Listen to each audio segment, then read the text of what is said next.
Hello, I'm Sarah here, the pastor at Crozet United Methodist Church, and I want to talk to you about our first in-person worship experience that we're going to be offering since we went into isolation and have been only live streaming our worship services. On Tuesday, August 18th at 7 p.m., we're going to have a small, short, in-person communion worship service. And there are some things that you need to know about this opportunity. It is not going to look or taste or feel like communion as we have celebrated it previously, because we are under restriction and guidance from our bishop, the task force that the bishop has created, and the technical assistance manual that has been given to all United Methodist churches in the Virginia Annual Conference. And so here's what you need to know. It is going to be different, and we are doing this in accordance with what we are required to do from our bishop, what is best practices from the CDC, our state, local, and federal mandates that have come to us in the church. We want you to know that health and safety are our first concern. We want to make sure that we don't put people at risk unnecessarily, and that we are doing everything that we can to prevent any spread of any illness, much less COVID-19 here in our church family.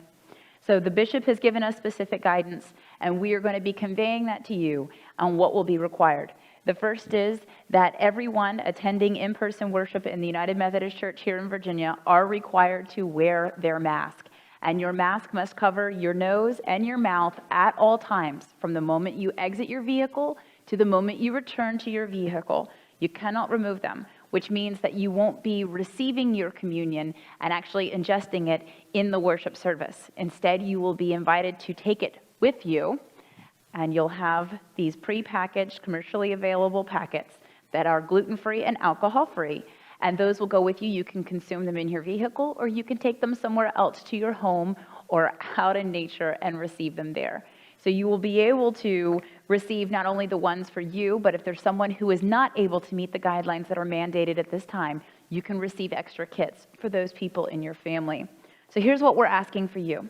We're going to need you to register so that we can properly prepare the number of kits and the space. This is going to take place in the fellowship hall, which is a lot easier for us to clean and sanitize after, which is part of the mandate that we have received. We're going to have people seated by household and socially distanced 6 feet apart on all sides. And for our first attempt at this worship service, we're going to cap worshipers at 35. And we're going to have a few additional people who are part of our worship team and myself, but the number of people that will be coming in will be capped at 35. We're going to ask you when you arrive to participate in a short health screening, including touchless taking of your temperature with a touchless forehead thermometer. And there will be a small poster that has the 4 standard COVID-19 questions to ask if you've been exposed or experiencing any symptoms. And you will give your verbal affirmation of having received and answering those questions, and that will be notated by us. We're asking that you minimize your personal items that you bring in. So we're asking not to bring in water bottles or extra accoutrement that you might normally bring into worship. We want to streamline your entrance in and your exit. It's going to be a much shorter service, as at this time we are not allowed to sing. And we're going to minimize the amount of conversation back and forth between myself and those that are gathered to worship. So our hope is that we are going to be able to provide this first instance of Holy Communion since we received in March, and that if things go well, we'll be able to review it and revisit it and make sure that we work through anything that needs to be tweaked or accommodated, and then we can offer it again as often as we need to do so. But those that are coming for the first time need to be willing to follow everything that the bishop is requiring of us. These aren't just our rules and our requirements, but what is expected of us. And because we are good United Methodists, we're going to do this, and we need your help. But we look forward to be able to providing this crucial sacrament, something that is a tangible sign of God's love and grace for us. And we look forward to getting through this new way of receiving so that ultimately we can continue to provide this for all those who have missed it, yearn for it, and certainly are desirous to have it as Jesus wanted us to be.